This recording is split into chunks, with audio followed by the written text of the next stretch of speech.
Hi, everybody. Welcome back. Grateful to have you here with me. I hope you all have had a good holiday, a good Christmas, or Hanukkah, whatever you celebrate. I did. I had a wonderful Christmas. I hope you're all looking forward to the new year. I am. I'm very excited. I feel like 2020 is going to be a huge year. So, what I'm going to talk to you about today is people have been asked, they ask me all the time, and I share openly. I have for a long time, for a very long time, shared openly my testimony. So, testimony, what do I mean by that? Usually that's like your sobriety testimony or your Christ testimony, your yoga testimony, anything, something. But often I hear people speak of those testimonies and those specific things changing their life. And for me, I have a testimony for all of those things, and also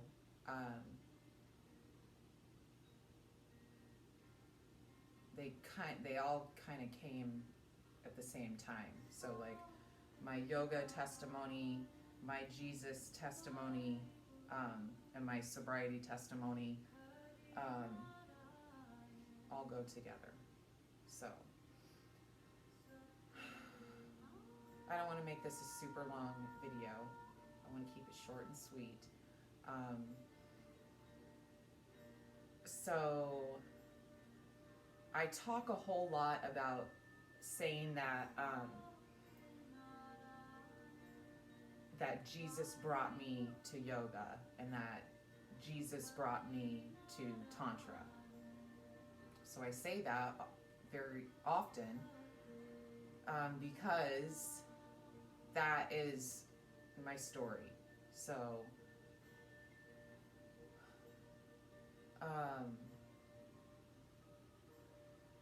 I'm not going to go into like, I don't like the glorifying of your drug use and getting into like, I used to this and that, and I was an addict. I had all of the characteristics and actions and behaviors of addiction. They were all present.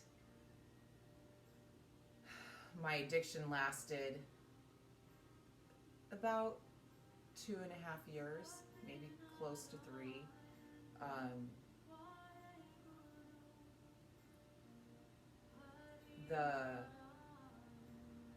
So it was your typical addiction. I manipulated. One of my favorite people in the program in recovery, his name is Jesse. He refers to himself when he was using as a terrorist, and says that basically he was a terrorist. He terrorized his family, his loved ones, friends. And I very much relate to that. I very, very much relate to that. So it wasn't good. Let's just say it wasn't good. I burned all my bridges. It was breaking the law. It was breaking my heart, my morals. So I was not happy living that way anymore. I didn't want to live like that. So it got to a point where people that I looked down at were judging me. So, and rightfully so. So I did not like that. And I just decided that I was going to change my life. And there was sort of a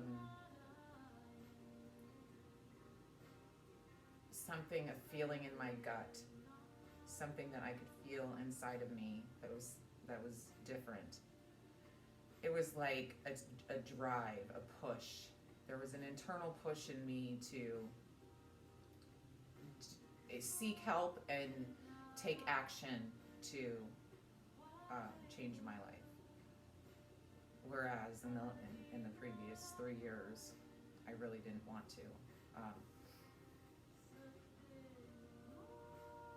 So the final straw for me, and I've posted this before in my Instagram, in old Instagram, so it's been deleted and no one has it anymore, but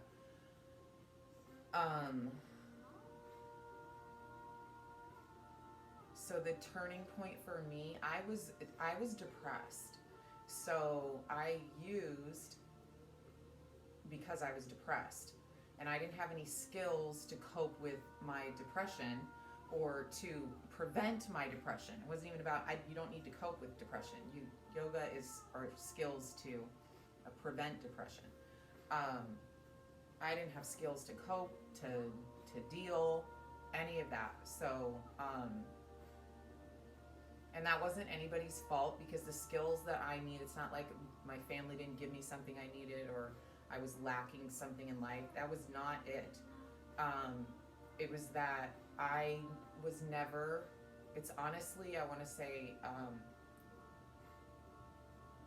it's a community problem and like a universal problem.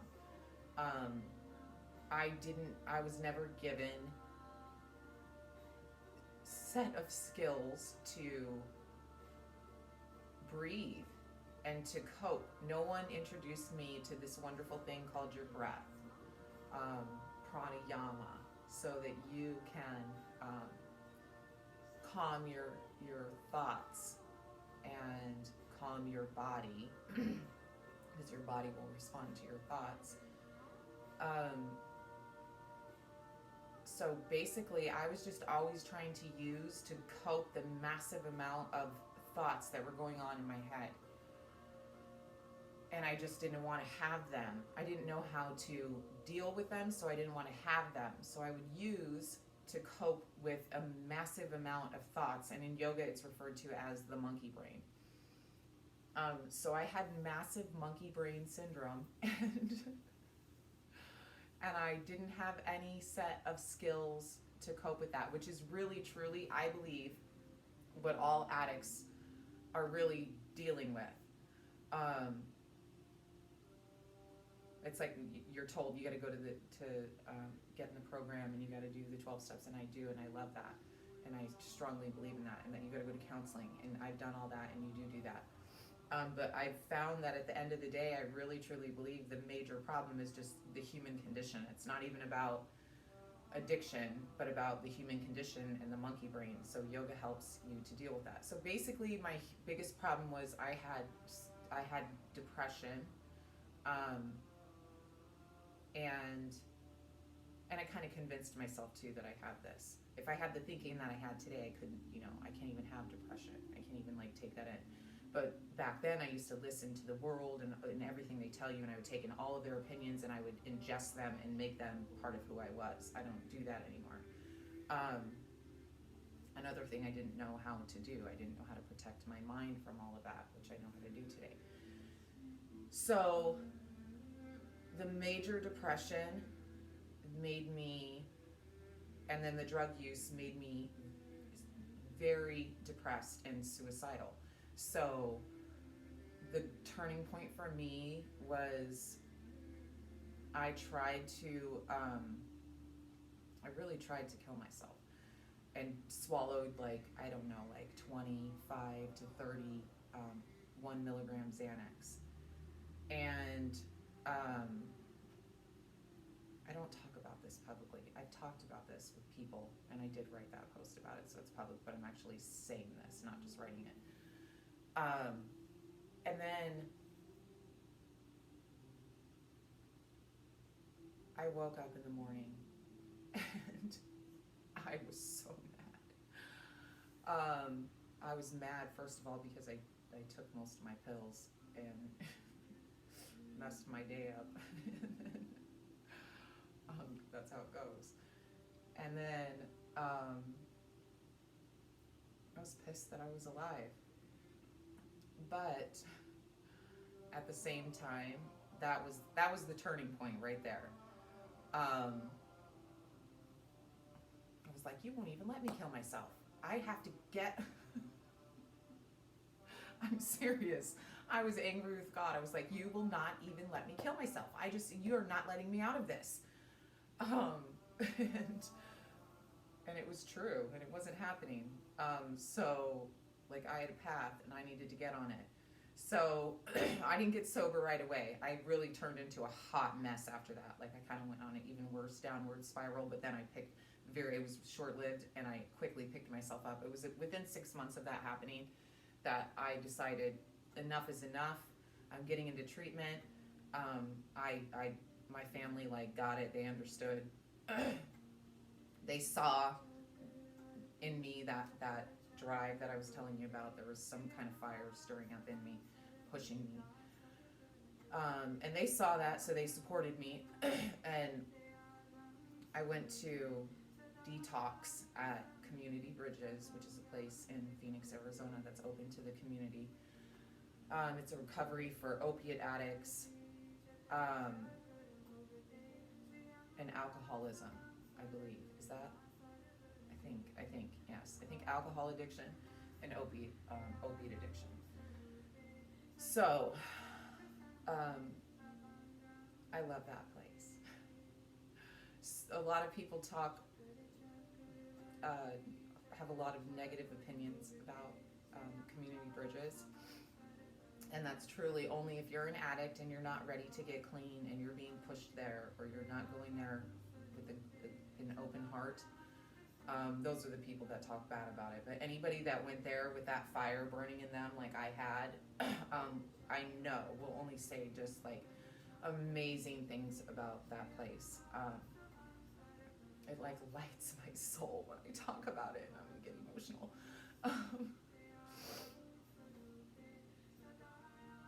Because it really truly is. There really is magic that goes on there.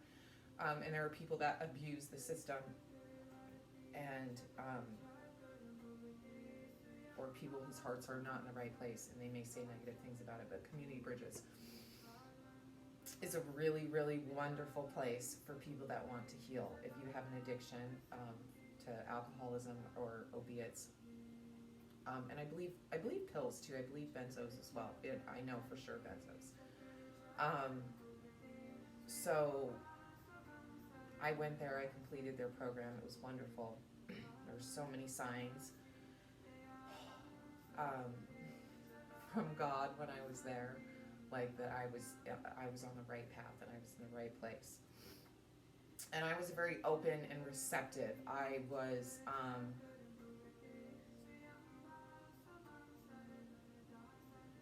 had relinquished all control. So I had accepted that what I was doing was not working, and that I needed some outside influence and some outside help to get my mind under control, and to get my thoughts together, and to get some kind of mind, body, soul connection going on so that it could heal.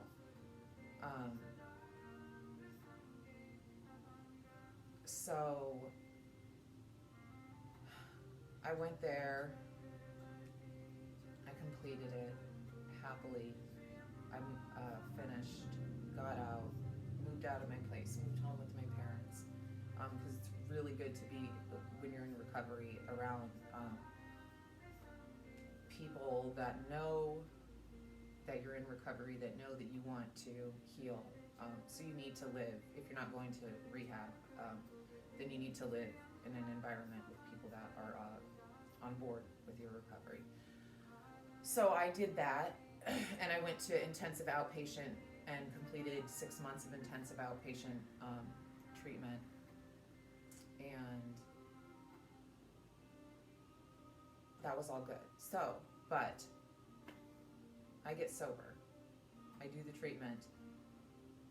I get out of there, and I get home. And it's like 2 weeks out of detox, and I'm just like scratching at the walls, like, oh my God, I'm hungry been eating all the time. The weight, I'm watching the scale, the weight's coming on and on. I'm really like, I was like always naturally very thin, and then I've always been on top of my weight. So I'm like sober, and I'm just like eating after you haven't been eating for 3 years. You're hungry. I'm so hungry and so tired. And so I started eating a lot, and the scale's going up, and I'm okay with it for a while because I like to put on weight. And then I'm just like, I don't feel comfortable, and I don't feel healthy, and I don't have any exercise routine, and the only thing that I ever did was dance on a pole. Excuse me. So I needed to do something. I went and like ran the track down the street at the school, and I was like, running's not my thing. This is not going to be it. I wasn't a gym person. I like disliked the gym entirely at the time. I love the gym now. So I just started praying. It was getting bad. Okay, so I was sober and I was doing okay, and then I couldn't watch any more TV. I'm not even a TV person. I'd watched all the shows I could watch. I was like, I was going to use. There was no way around it. I was going to meetings, and I had just enrolled in maybe been to 2 or 3 classes of my treatment. But I was sad because my mind, it just kept going and going and going and going and going and going and going. I couldn't get control of it. I could not get my thoughts under control. I couldn't stop them. So I started praying to Jesus, which I already had a relationship with Jesus. It's not like this is my testimony where I met Jesus and started praying to Jesus. I've known Jesus my whole life, been praying to Jesus my whole life, and I've been in the presence of Jesus prior to this, so I'd already had like the visions and the contact with Christ that I speak of in my Instagram posts and stuff before I got clean. But I didn't have the oneness, like the connection. So once I got clear-headed and clean, and then I'd like sit down and lay it all out with Jesus, like, we gotta talk. So I have prayer time, and I'm out the door. I'm already making plans. So in my head, I'm like, I'm calling so-and-so, I'm calling this person, I'm gonna have them come get me. I can go live with this person. I'll move out, I'll go get my own place. I was already planning how I was gonna get out and get back to my old using life. But I didn't want to. I really didn't want to. But it's like all that feeling, and I couldn't take it, and it was pushing me there. I felt like I had no control, and I was going to. And I'd never had this much clean time before. I would get to like 4 days, 5 days, and then that would be it. So having this like 3 going on 4 weeks of clean time, that was huge for me. I didn't want to lose it. So I had a prayer. I connected with Jesus very much in this prayer, and basically just let God know that I was out the door. That what they were showing me and telling me, this is the way, this is what you're going to do, and this is all going to make you fine, that is good, and I'm going to keep doing it, but that's not enough. I'm not abandoning any of that stuff. I'm not saying it's not good for me, I'll do it all, but there's something is still missing. I'm feeling better, but there's something still deeply missing. And I knew it had to do with my physical body. I knew that. And how my body was feeling and responding. And so I just said, like, Jesus, I know that these ways that people say are your ways, and everything they're trying to convince me of, I just don't believe that's you. I don't believe that's you. I don't believe that's all there is. I just believe that there's something, like, I'm just missing a piece of the puzzle, and I'm begging you to give that to me. Otherwise, I have to go. So I basically said, I need you to show me how you heal. How do you heal? How would you heal from this? How do you heal the body? Show me your true ways, not what I'm going to read in the Bible, or not what I'm going to read in the book and in some other book. I just want to know your nature, Christ, your divine ways. You know, like in tears, you know, that moment, chills, you know, like you're with the divine. And so I just like lay it all out, and then go to bed and wake up the next day. And my friend's like, you gotta come with me to this class. You gotta go with me to this yoga class. It's hot yoga. It's so hot in there. It's like 120 degrees and blah, blah, blah. It's so terrible. It's not that hot. And, but it feels so amazing when you're done. Oh my gosh, it feels so good. It'll be so good for you. This was actually a friend that I used with too. And so I'm like, but she's supporting me on my sober journey. I'm like, all right, I'll go with you. And I go, and I get in there and assume it's the teacher in the class. And God is there. And it's just like, I just know, like, I'm like intimidated first and looking around, and the class starts, and then I'm hearing music, and I'm hearing his voice, and I'm hearing the cues, and I'm hearing the words, and I'm just like, this is crazy. Like, this is God. Like, I knew Jesus was like, here you go. Like, I was like, I know, okay, I hear, I get it, you're this is what I asked for yesterday. I asked about my body and a care package for me, and your ways, and how am I going to care for myself, and so I understood immediately that Christ had brought me right there and laid me on this yoga mat in front of Sumit, and then my healing journey began. So I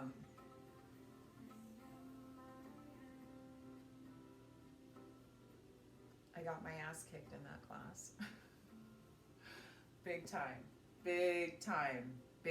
chopped down to size. I was like, ego,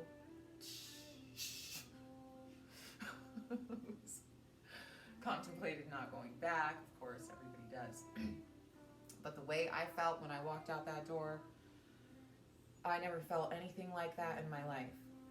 And there was no drug in the world that could compare with what I experienced there.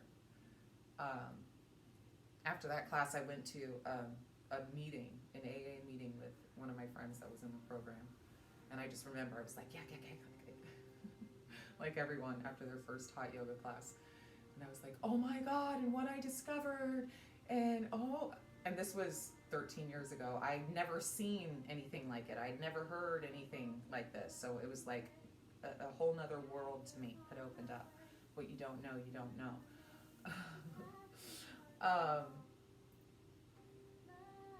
And it was a gift. And I knew immediately that was my path. It was done deal. Like, that's my path. That's what I'm doing. Yoga. I'm going to go back. I'm going to get so good at this. And there were women in the class that were my inspirations, and certain teachers, and that I loved their practice, and I got to know them as people, and they inspired me, and I wanted to be like them.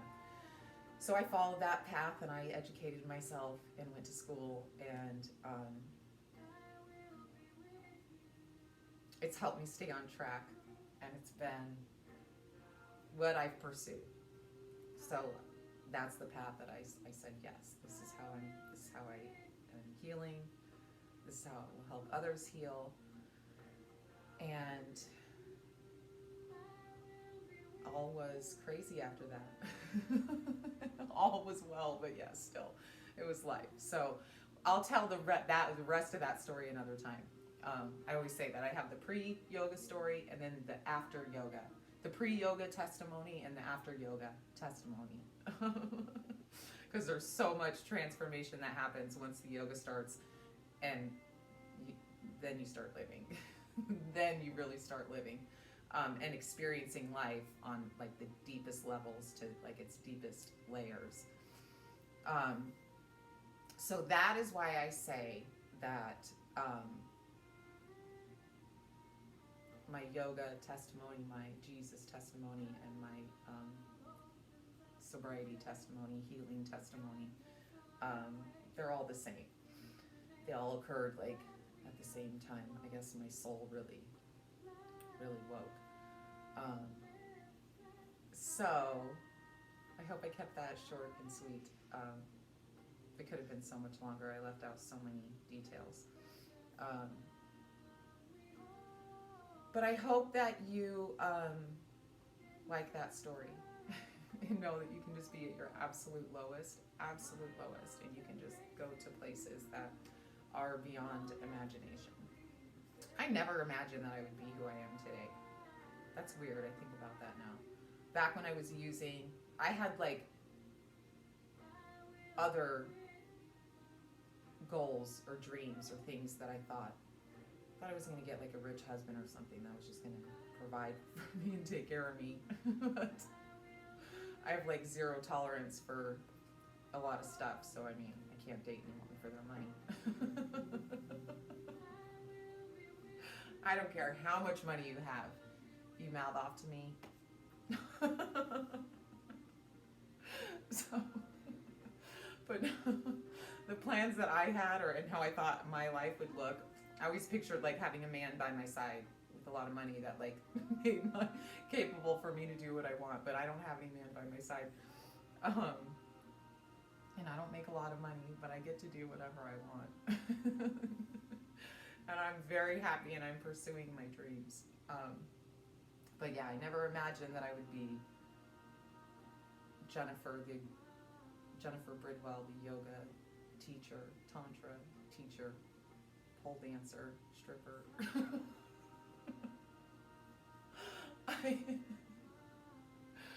Ex-stripper, really. But no, I'm a stripper at home. So, it's neat where life will take you. I'm very happy with where life has taken me. I'm so happy with who I am today. I always knew it would be good. Like I knew I was going to get through that. I always knew it. It was tough, but I knew I knew I would overcome that. So there is always light at the end of the tunnel, and a wonderful tool to see that light is yoga. So if you're struggling with addiction of any kind, not even just drug addiction, it's human. The human condition is addiction to sex, to drugs, to alcohol, porn, food, to lying, to feeding the self. So if you struggle with addiction of any kind, yoga is an outlet. Yoga is a way for you to overcome those addictions and learn to deal with life on life's terms. It is definitely a tool for dealing with life on life's terms. So that is my yoga, my Jesus, and my sobriety and healing testimony. I'm so grateful for all of you. You're all such a blessing. Thank you for subscribing and liking my videos. Please share my videos as well too, and leave your comments and questions. This is a fun journey. I'm so grateful to have you all with me. Happy New Year. So we have a new year coming up. Oh, I'm so excited. So my new thing is womb healing, and I know a lot of you are confused about that and what that is. So join my Patreon, patreon.com/Jennifer Bridwell, all one word. Join at least my $20 tier. So in the $20 tier, I'm going to be making videos similar to this, but I don't have to be censored at all on my Patreon. So I'm allowed to talk a lot more in depth and detail about things in my life and things that I teach, like yoni massage. So I'm going to be giving these same kinds of lectures in my $20 tier on my Patreon. So join my Patreon so you can get some more information on Tantra techniques and the study and practice. Subscribe, like. I love all of you guys. I'm so grateful for you. Happy New Year. God bless you and all your families in this new year. I wish you all health and peace of mind and mind, body, soul connection. And I hope that you all, if you're not already yogis, I hope that you all start practicing yoga or pranayama. Breath work is just as beneficial as yoga. So, or meditation, just something to help you heal. I teach private lessons, so you can always send me a message. God bless you all. Have a beautiful, beautiful new year. I'll see you back here soon. Namaste.